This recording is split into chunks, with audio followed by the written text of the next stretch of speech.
2, 4, and 6 Daffodil Street were terrace buildings with multifaceted hipped roofs.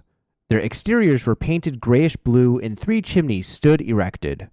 The place obviously did not have lawns, gardens, or porches. The entrances directly faced the street.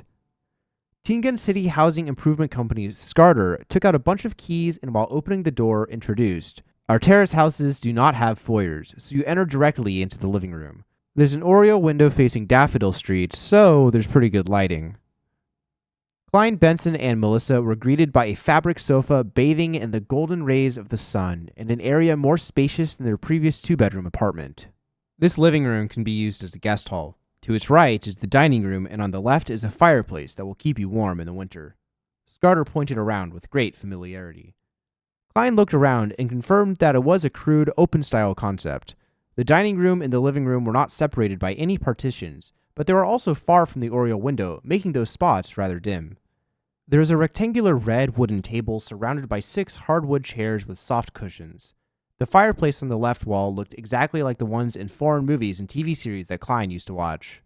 Behind the dining area is the kitchen, but we do not provide any appliances. Opposite to the living room is a small guest room and a bathroom. Scarter walked around and described the remaining layout of the house. The bathroom was separated into 2 parts. The outer area was where one would wash their face and brush their teeth, while the inner area was the toilet. There is an accordion door that separated them.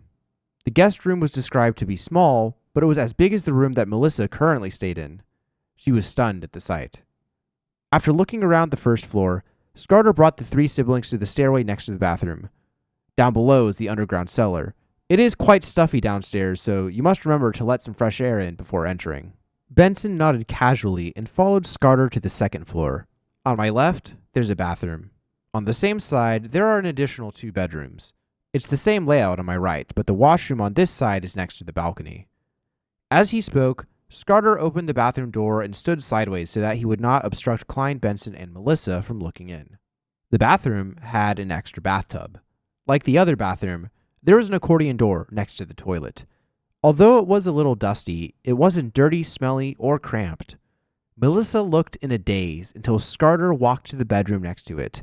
Only then did she stop looking and follow the rest, slowly. She took another few steps before looking back. Klein, who was experienced in life, was delighted and excited as well. Even though their landlord often supervised their cleaning up of the bathroom, it still was not clean enough. It was often nauseating, let alone the fact that they would easily encounter a line when they needed to relieve their urgencies. The other bathroom was similar. One of the 4 bedrooms was slightly bigger and was furnished with a bookcase. The rest were about the same size as each other and had a bed, table, and wardrobe. The balcony is very tiny, so you won't be able to dry too many clothes in the sun at a time. Scarter stood at the end of the corridor and pointed to a spot with a door and lock. There's a complete underground drainage, gas piping, meter, and other facilities. It is very suitable for you gentlemen and a lady like yourselves. It only requires 13 soldi of rent and 5 pence for use of the furniture weekly. In addition, there is a deposit that amounts to 4 weeks' rent. Without waiting for Benson to say a word, Klein looked around and asked, curiously, "Roughly how much would it cost to buy the house?" As a transmigrator from the foodaholic empire, the desire to buy property still existed within him. Upon hearing that question, Benson and Melissa were shocked. They looked at Klein as though they were seeing a monster. Scarter replied calmly and firmly, "Buy? No, we do not sell property. We only provide rental properties." "I'm just trying to have a general sense of the prices," Klein explained, awkwardly. Scarter hesitated for a few seconds before saying, "Last month, the owner of 11 Daffodil Street sold a limited period land deed with a similar property sitting atop the land. £300 for 15 years. It is much cheaper than renting directly, but not everyone can fork out such a large sum of money. If one would like to buy it over completely, the owner's posted price, £850. £850? Klein quickly made the mental calculations. My weekly pay is £3. Benson earns £1 and 10 soldi. Rent is 13 soldi. And if we eat well every day, we would spend nearly £2 a week. On top of that, there are expenses such as clothes, transportation, social expenditures, and so on and so forth. We can only save less than 20 soldi a week. 1 year adds up to about £35. 850 pounds would require more than 20 years. Even if we bought the land for a limited period of time for 300 pounds, it would take us at least 8 or 9 years. That doesn't include getting married, living independently, raising children, traveling, and so on. In a world without individual housing loans, most people are likely to opt for rental. Realizing this, he stepped back and stole a glance at Benson. He beckoned him to talk to Scarter about the rent. As for Melissa's intentions, they were obvious from her bright eyes. At that moment, Klein suddenly thought of letting Benson loose. Benson tapped his plain cane and looked around before he said, "We should take a look at other houses. The dining area's lighting isn't good and the balcony is very small. Look, only that bedroom has a fireplace, and the furniture is too old. If we move in, we have to at least change half of these." He pointed out faults in a hurried tone, spending 10 minutes to persuade Scarter to lower the rent to 12 solely and the furniture usage fee to 3 pence, while rounding up deposit to £2. Without further ado, the siblings returned with Scarter to the Tingen City Housing Improvement Company and signed 2 copies of the contract. They then headed over to the notary office of Tingen City to notarize the contract. After paying the deposit and first week's rent, Klein and Benson's remaining money added up to £9, 2 solely, and 8 pence. Standing before the door of 2 Daffodil Street, they each held a bunch of copper keys. They were momentarily unable to look away, their emotions churning within them. It feels like a dream. After a while, Melissa lifted her head to look at the future Moretti residence as she spoke with a low yet unsteady voice. Benson let out a breath and smiled. Then don't wake up. Klein wasn't as emotional as they were. He nodded and said, "We need to change the locks to the main door and balcony door as soon as possible." "There's no hurry. The reputation of Tingen City Housing Improvement Company is very good. The rest of the money is for your formal suit. However, before that, we need to pay Mr. Frankie a visit." Benson pointed in the direction of the apartment. The siblings made do with rye bread at home before heading for a terrace apartment on Iron Cross Street. When they knocked on their landlord's door, Mr. Frankie declared imposingly while his short frame perched on a sofa, "You know my rules. No one is allowed to be behind on their rent." Benson leaned forward and smiled. "Mr. Frankie, we are here to give up our lease." That's straightforward. Would negotiating this way work? Standing beside Benson, Klein was shocked when he heard him. On the way here, Benson had said that his bottom line was a compensation of 12 solely. "Give up your lease? No! We have a contract and there's still half a year left." Frankie glared at Benson as he flailed his arms. Benson looked at him seriously and waited for a moment before saying calmly, "Mr. Frankie, you should understand that you could have made much more money." "Make much more?" Frankie asked with interest, touching his skinny face. Benson sat up straight and explained with a smile. "The 2-bedroom unit was rented to the 3 of us for 5 solely and 6 pence. But if you were to rent it to a family of 5 or 6 people, with only 2 or 3 of them working and getting paid, I think they would be willing to pay more to stay there instead of staying at Lower Street where it's ridden with crime. I think 5 solely 10 pence or 6 solely would be a reasonable price."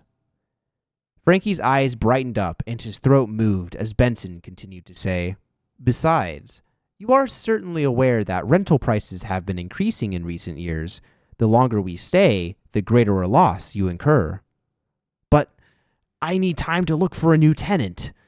Mr. Frankie, who had inherited the apartment building, obviously liked the idea. "I believe you can find one very quickly since you have the ability and resources to do so. Maybe 2, maybe 3 days. We will pay for the losses you incur during this time. How about the deposit of 3 solely that we've paid? It is very reasonable." Benson immediately decided for Frankie. Frankie nodded in satisfaction. "Benson, you are such a conscientious and honest young man. All right then, let's sign the termination of contract." Klein was dumbfounded watching this happen. He completely understood how easy it was to convince Mr. Frankie. That's way too easy. With the problem of the previous contract resolved, the 3 siblings first helped Klein buy his formal wear and then got busy with moving house. They didn't have anything heavy or bulky as bulkier items belonged to the landlord. Thus, Benson and Melissa rejected Klein's idea of hiring a carriage and instead carried their things themselves. They went back and forth between Daffodil Street and Iron Cross Street. The hot sun outside the window set in the west, and golden rays shone through the oriel window, scattering across the desk's surface. Klein looked at the rack that had books and notebooks arranged neatly before putting an ink bottle and a fountain pen on the table, which he had wiped clean earlier. It's finally over. He let out a breath of relief and heard his stomach growl. He loosened his rolled-up sleeves as he walked towards the door. He had a bed that belonged to him. The bedsheet and blanket were white. Old, but clean. Klein twisted the doorknob and walked out of his bedroom. Just as he was preparing to say something, he saw both doors on the opposite side open simultaneously as Benson and Melissa came into his view. Looking at the dust and dirt marks on their faces, Klein and Benson suddenly burst out into laughter, sounding abnormally cheerful. Melissa bit her lips lightly, but the laughter was contagious. She eventually let out a soft laugh. The next morning, Klein stood before a full-length mirror with no cracks, seriously smoothing out his collar and sleeves of his shirt. The outfit included a white shirt, black tuxedo, silk top hat, black vest, and a set of trousers, boots, and a bow tie. He felt the pinch of paying £8 in total. However, the effect was great. Klein felt that his reflection in the mirror exhibited greater scholarly qualities and made him look more handsome. Click. He closed his pocket watch and put it into his inner pocket. He then took his cane and hid his revolver. He took the tracked public carriage and arrived at Zoutland Street. The moment that he entered the Blackthorn Security Company, he realized that he was so used to his previous lifestyle that he had forgotten to give Melissa extra money, but allowed her to walk to school instead. Shaking his head, he took note of it before stepping into Blackthorn Security Company. He saw the brown-haired girl, Roseanne, making coffee. A rich aroma permeated throughout the office. "Good morning, Klein. The weather today is great." Roseanne greeted him with a smile. "To be frank, I've always been curious. In such weather, don't you men feel hot wearing those formal suits? I know for a fact that Tingan summer isn't as hot as the South's, but it is still summer." "It's just the price of style," Klein replied humorously. "Good morning, Miss Roseanne. Where's the captain?" "Same old place." Roseanne pointed inside. Klein nodded. He went through the partition and knocked on Dunn Smith's office door. "Come in." Dunn's voice was deep and gentle, as usual. When he saw Klein, who looked quite different in a set of nice formal wear, he nodded and his gray eyes smiled. "Have you decided?" he asked. Klein took a deep breath and answered seriously. "Yes, I've made a decision." Dunn slowly sat up straight. His expression became solemn, but the deep recesses of his gray eyes remained the same. "Tell me your answer." Klein replied without hesitation. "Sire,